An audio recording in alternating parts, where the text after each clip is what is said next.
এই বিধায়ক এত ক্ষতিকারক কাটলিছড়া সমষ্টির জন্য, যেখানে উনার স্বার্থ নিয়ে উনি লড়াচড়া করছেন, কিন্তু কাটলিছড়ার স্বার্থে একটি কথা বলছেন না।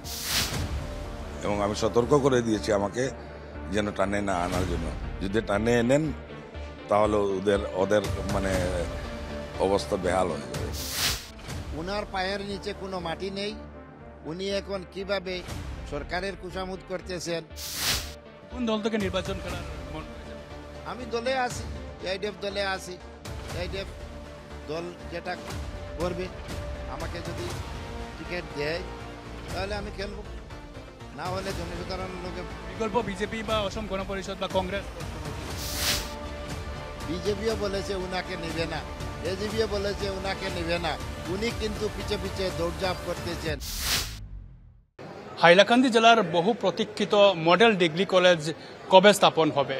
সেই মডেল ডিগ্রি কলেজ নিয়ে বিগত দিনে বিতর্ক সৃষ্টি হয়েছিল এবং বিগত দিন থেকে কোথায় হবে, জামিরায় হবে না মণিপুর হবে, সেটা নিয়ে বিতর্ক চলছিল। এবং এবারের বিধানসভা শীতকালীন অধিবেশনে হাইলাকান্দির বিধায়ক জাকির হোসেন লস্কর এক বিধানসভায় প্রশ্ন উত্থাপন করেছিলেন যে সেই মডেল কলেজ মণিপুরে স্থাপনের দাবিতে বা মণিপুরে অবৈধভাবে সেই মডেল কলেজ মণিপুরে স্থাপনের দাবিতে কাটলিছড়ার বিধায়ক সুজামউদ্দিন লস্কর সেটার ষড়যন্ত্র করে আসছিলেন, বা ওনার একটা অডিও ভাইরাল হয়ে আসছিল যে উনি পাটওয়ারিকে ম্যানেজ করে সেই মডেল কলেজে সে জায়গা, সেই জমি হস্তান্তর করার চেষ্টা করেছিলেন।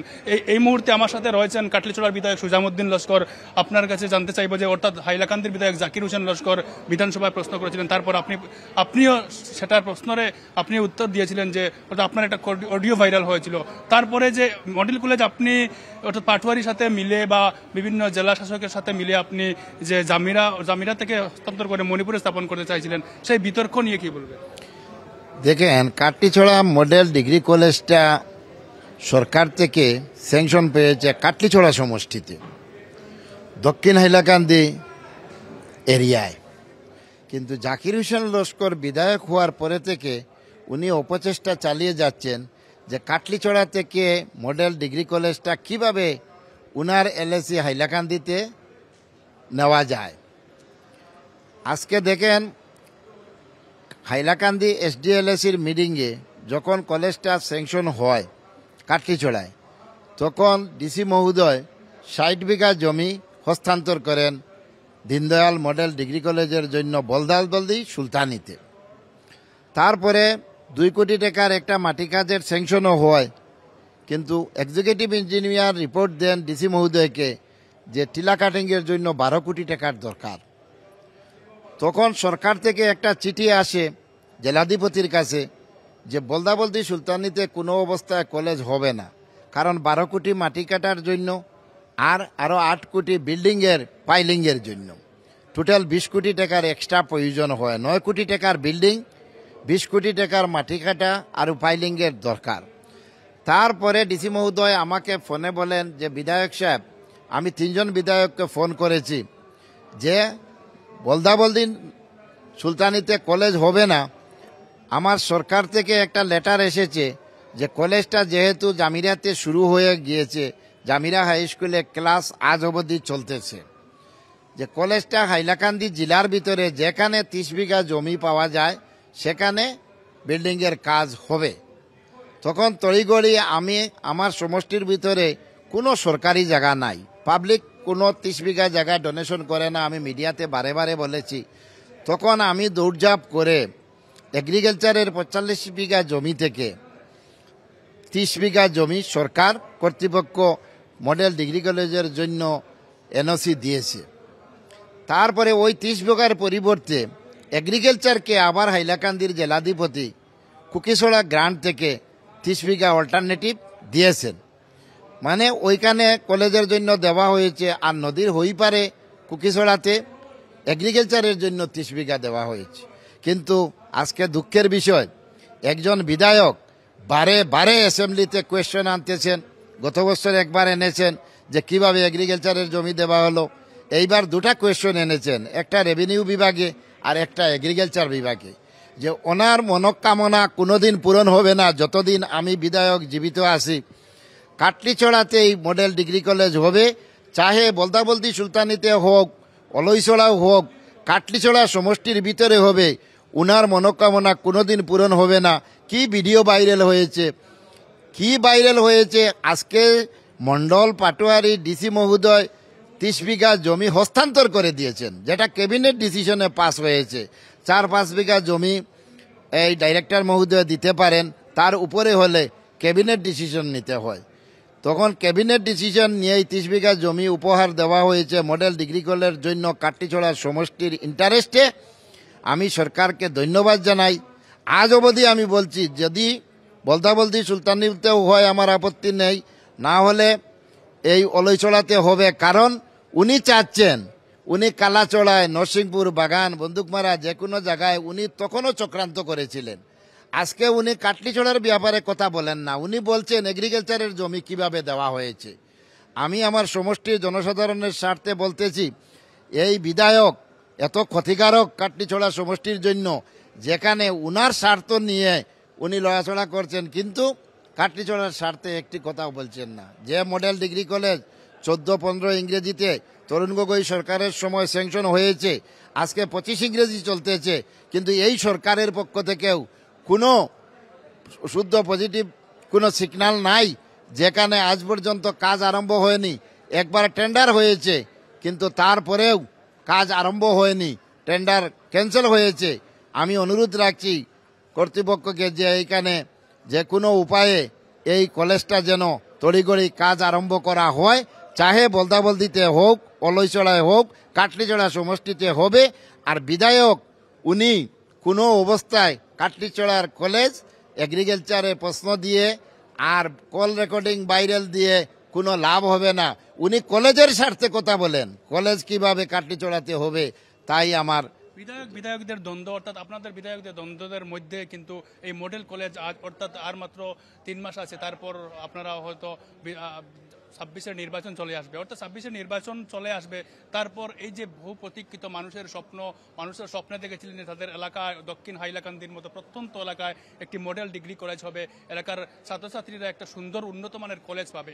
অবশ্যই সেই কলেজটা কিন্তু এবার কোথায় হবে সেই জায়গা নিয়ে ইতিমধ্যে দ্বন্দ্ব চলছে, অর্থাৎ তাদের উদ্দেশ্যে কি বলবেন? জায়গা, 2টি জায়গার কথা চলছে। সরকার 60 বিঘা জমি দিয়েছে বলদাবলদি সুলতানিতে, আর বর্তমানে 30 বিঘা এনওসি দিয়েছে অলইছড়াতে। আমি কাটলিছড়া সমষ্টির স্বার্থে বলতেছি, যদি অলইছড়ার এগ্রিকালচারের ল্যান্ডটা ক্যান্সেল হয় আর সরকার 20 কোটি টাকা বলদাবলদি সুলতানিতে না দেয়, তাহলে কলেজটা কাটলিছড়া থেকে চলে যাবে। হাইলাকান্দির বিধায়ক এই কুচক্রান্তে আছেন, উনি কোনোদিন সেটা সম্ভব হবে না। উনি দরকার বললে কাটলিছড়ার স্বার্থে কথা বলেন, কাটলিছড়াতে কিভাবে কলেজটা কাজ আরম্ভ করা যায়। তার জন্য আমরা 3 জন বিধায়ক আছি, একসঙ্গে সুর মিলিয়ে সরকার কিভাবে কলেজের কাজটা আরম্ভ করে সেটা চাই। আজকে 35 কোটি টাকা কলেজের মূল্য হয়েছে, মডেল যেটা এস্টিমেট বানানো হয়েছে, এই 35 কোটির মূল্যের কলেজ কাটলিছড়াতে হবে। আজকে জামিরায় হাই স্কুলে ক্লাস চলতেছে অতি কষ্ট করে, সেখানে ছাত্রদের শ্রেণীকক্ষ নেই। আমি বারে বারে মুখ্যমন্ত্রী মহোদয়কে আমি লেটার দিয়েছি, কিন্তু আজ পর্যন্ত শ্রেণীকক্ষেরও কোনো স্যাংশন হয়নি।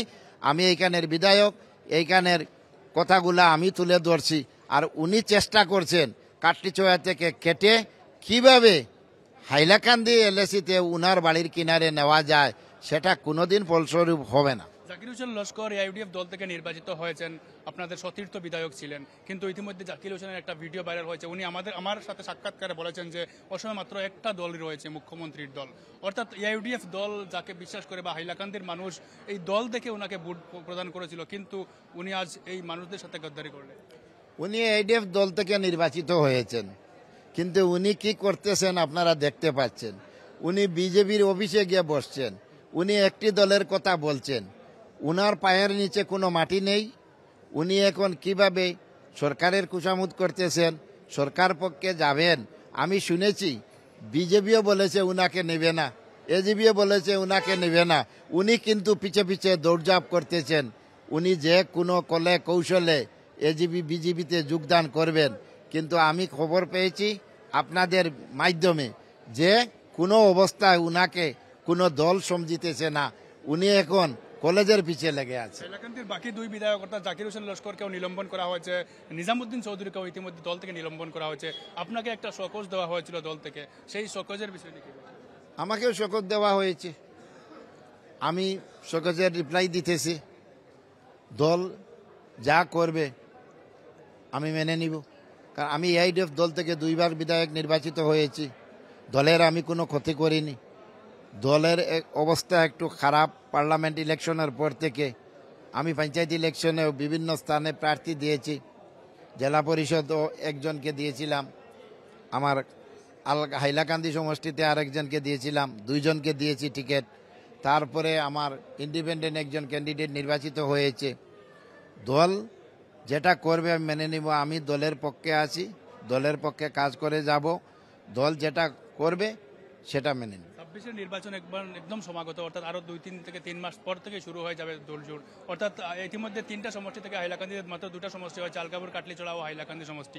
26-এর নির্বাচন নিয়ে আপনার কেমন পরিকল্পনা রয়েছে? আমার কোনো পরিকল্পনা নাই। দেখেন, 2 বার আমার সমষ্টির জনসাধারণ আমাকে বিধায়ক নির্বাচিত করেছেন। 2 বার আমার প্রয়াত পিতা তজমুল আলী লস্করকেও নির্বাচিত করেছিলেন। আমি 3 বার, 2 বার আমার স্ত্রী, 1 বার আমি, 3 বার জেলা পরিষদ নির্বাচিত হয়েছি। জনসাধারণ সেটা যেটা করবে সেটাই আমার। কোন দল থেকে নির্বাচন খেলার মন রয়েছে বা? আমি দলে আছি, AIDF দলে আছি। AIDF দল যেটা করবে, আমাকে যদি টিকিট দেয় তাহলে আমি খেলবো, না হলে জনসাধারণ লোকে বিকল্প বিজেপি বা অসম গণ পরিষদ বা কংগ্রেস? কোনো কিছু